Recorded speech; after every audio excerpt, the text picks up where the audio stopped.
ಧಾರವಾಡ ಜಿಲ್ಲೆಯ ಅಣ್ಣಿಗೇರಿ ತಾಲೂಕಿನ ಉದಯನಗರದಲ್ಲಿ geyser cylinder ಸ್ಫೋಟಗೊಂಡು 3 ಜನ ಗಂಭೀರವಾಗಿ ಗಾಯಗೊಂಡಿರುವಂತದ್ದು. ಆ ಗಾಯಗೊಂಡಿರುವಂತಹ 3 ಜನರನ್ನ ಕಿಮ್ಸ್ ಆಸ್ಪತ್ರೆಗೆ ದಾಖಲಿಸುವುದು. ಅದರ ಕುರಿತು ಕಂಪ್ಲೀಟ್ ಡೀಟೇಲ್ಸ್ ಇಲ್ಲಿದೆ ನೋಡಿ.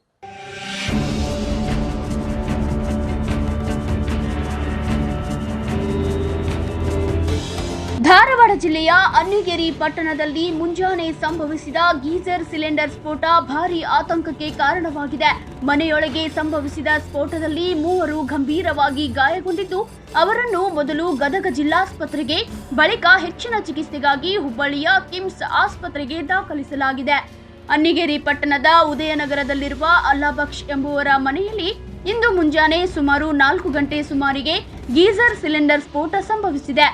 ಘಟನೆ ವೇಳೆ ಮನೆಯಲ್ಲಿದ್ದ ಅಲ್ಲಾಬಕ್ಷ್ ಅವರ ಪತ್ನಿ ಸಾಯಿರಾ ಬಾನು 54 ವರ್ಷ ವಯಸ್ಸು, ಪುತ್ರರಾದ ಅಬ್ಬಾಸ್ ಅಲಿ 29 ವರ್ಷ ವಯಸ್ಸು, ಹಸನ್ ಸಾಬ್ 26 ವರ್ಷ ವಯಸ್ಸು ಗಾಯಗೊಂಡಿದ್ದಾರೆ. ಘಟನೆಗೆ ಕೆಲವೇ ಕ್ಷಣಗಳ ಮೊದಲು ನಮಾಜ್ಗೆ ತೆರಳಿದ್ದ ಅಲ್ಲಾಬಕ್ಷ್ ಅವರಿಗೆ ಮನೆಯಲ್ಲಿ ಗ್ಯಾಸ್ ಸೋರಿಕೆಯ ವಾಸನೆ ಬಂದಿತ್ತೆನ್ನಲಾಗಿದೆ.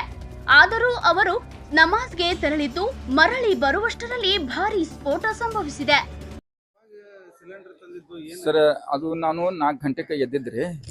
4 ಗಂಟೆಗೆ ಎದ್ದು ನಾನು ನಮಾಜ್ ಮಾಡ್ಕೊಂಡಿದ್ರಿ. ಮನೆಯೊಳಗೆ ನಮಾಜ್ ಮಾಡ್ಕೊಂಡೆ. ಅವಾಗ ಯಾವುದು ಕಂಪ್ಲೀಟ್ ಇದ್ದಿದ್ದಿಲ್ರಿ. ನಮಾಜ್ ಮಾಡ್ಕೊಂಡು ನಮಾಜಿಗೆ 5:10 ನನಗೆ ನಮಾಜ್ ಹೋಗೋ ಟೈಮ್ ಆತಂತೇಳಿ ನಾನು ನಮಾಜ್ಗೆ ಹೋದ್ರಿ. 5:10 ನಮಾಜ್ಗೆ ಹೋದ್ನಿ. ನಮಾಜ್ಗೆ ಹೋಗ್ಬೇಕ ಮೇಲೆ ಆ ನಂತರ ಇಲ್ಲಿ ಸ್ವಲ್ಪ ವಾಸನೆ ಬರಾಕತ್ರಿ. ಅಲ್ಲಿ ಮಗ್ಗಲ್ದಾಗ ರಿಕ್ಷಾದಾಗ ಸಿಲಿಂಡರ್ ಚೇಂಜ್ ಮಾಡ್ತಾರೆ, ಅದರದ ವಾಸನೆ ಬಿಡು ಅಂಥೇಳಿ ನಾನು ಸುಮ್ಕಿದ್ರಿ. ನನ್ನ ಹಿಂದೆ ನನ್ನ ಮಗ್ ಎಬ್ಸಿ ಹೋಗಿದ್ದೆ. ನಮಾಜ್ಗೆ ಹೇಳ್ರು, ಟೈಮ್ ಆಯ್ತು ಅಜ್ಜಾ, ಅದು ಲಘು ಹೇಳ್ರಿ ಅಂತೇಳಿ ಅವ್ರಿಗೇನು ಸ್ವಲ್ಪ ಹಾಯ್ ಮಾಡಿದ್ರಿ. ಹಂಗೆ ಆಯ್ತು ರೀ, ನಾ ಹೇಳ್ತೀವಿ ಅಂತಂದ್ರು. ಅವ್ರು 7 ಹೊತ್ತಿನ ಅವರು ಒಳ್ಳೆಯವ್ರು ಒಂದು ಸ್ವಲ್ಪ ಲೇಟ್ ಮಾಡಿ ಹೇಳ್ತಾರೆ. 5-10 ನಿಮಿಷ ಲೇಟ್ ಆಗಿದ್ದಾರೆ ಅವರು. ನಾನು ನಮಾಜ್ಗೆ ಹೋಗಿ ನಮಾಜ್ ನಿಂತು ನಮಾಜ್ ಮಾಡ್ಕೋಬೇಕಂತ ನಮಾಜ್ ಮಾಡಿದ್ದೆ. ಆ ಹೊತ್ತಿನಾಗ ಏನಾಗಿತ್ತು ನನಗೆ ಅದು ಪೂರ ಐಡಿಯಾ ಇಲ್ರಿ. ನಾನು ನಮಾಜ್ ಹೋಗಿದ್ನಲ್ಲ, ನನಗೇನು ಗೊತ್ತಾಗಿಲ್ಲ. ನನಗೆ ಅಂಬುಲೇಷನ್ ತಗ ನಾನು ದಾರ್ಯಾಗ ಬಂದ್ರಲ್ರಿ. ಹಿಂಗ ನಿಮ್ಮ ಮನಿದು ಅಂಬುಲೇಷನ್ ಬಂದೈತಿ ಹತ್ರಿ ಅಂತೇಳಿ ನಮ್ಮ ಮಳೆಯಾರು ಬಂದು ಇದ್ರಿಗೆ ನಿಂತ್ರಿ.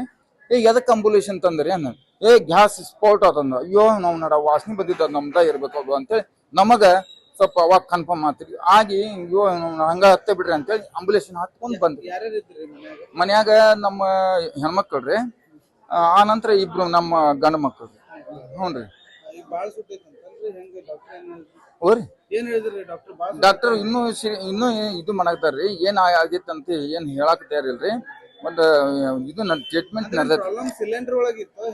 ನನಗ್ ಅನ್ಸುದ್ರಿ ಸಿಲಿಂಡರ್ದು ತಪ್ಪು ಇಲ್ಲ, ಲೀಕ್ ಒಂದ್ ಸ್ವಲ್ಪ ಕಂಪ್ಲೀಟ್ ಇರ್ಬೋದು. ಯಾಕಂದ್ರೆ ವಾಸನೆ ಬರ್ಬೇಕಂತಂದ್ರಿ ಅಲ್ಲಿ ಗೀಜರ್ ಇತ್ರಿ. ಅದು ಬಿಸಿನೀರ್ ಮಾಡೋದು. ನಮ್ ಹುಡುಗ ಬಿಸಿನೀರ್ ಜಳಕ ಮಾಡಿ ಹೋಗವ್ರಿ ಹೊರಗವ. ಅದು ಬಟನ್ ಹಾಕಿದ್ನು ಏನ್ ಮಾಡಿದ್ರು ಒಟ್ಟು ಅಲ್ಲಿ ವಾಸನೆ ಮಾತ್ರ ಬಂದಿತ್ತಲ್ರಿ. ಇದ ಒಂದ ಗೊತ್ತ ನನಗೆ. ಸ್ಫೋಟದ ತೀವ್ರತೆಗೆ ಮನೆಯೊಳಗಿನ ವಸ್ತುಗಳು ಬೆಂಕಿಗಾಹುತಿಯಾಗಿದ್ದು ಮನೆಯು ಹಾನಿಗೊಳಗಾಗಿದೆ. ಗಾಯಾಳುವನ್ನು ಸ್ಥಳೀಯರು ತಕ್ಷಣ ಗದಗ ಜಿಲ್ಲಾಸ್ಪತ್ರೆಗೆ ದಾಖಲಿಸಿ ಬಳಿಕ ಹೆಚ್ಚಿನ ಚಿಕಿತ್ಸೆಗಾಗಿ ಹುಬ್ಬಳ್ಳಿಯ ಕಿಮ್ಸ್ ಆಸ್ಪತ್ರೆಗೆ ರವಾನಿಸಿದ್ದಾರೆ. ಹೊರಗಡೆ ನಮಾಜ್ ಹೋದ್ವಿ. ನಮಾಜ್ ಹೋಗಿ ಇವರು ವಾಪಸ್ ನಮ್ಮ ಹುಡುಗ ಇದ್ದಾರೆ.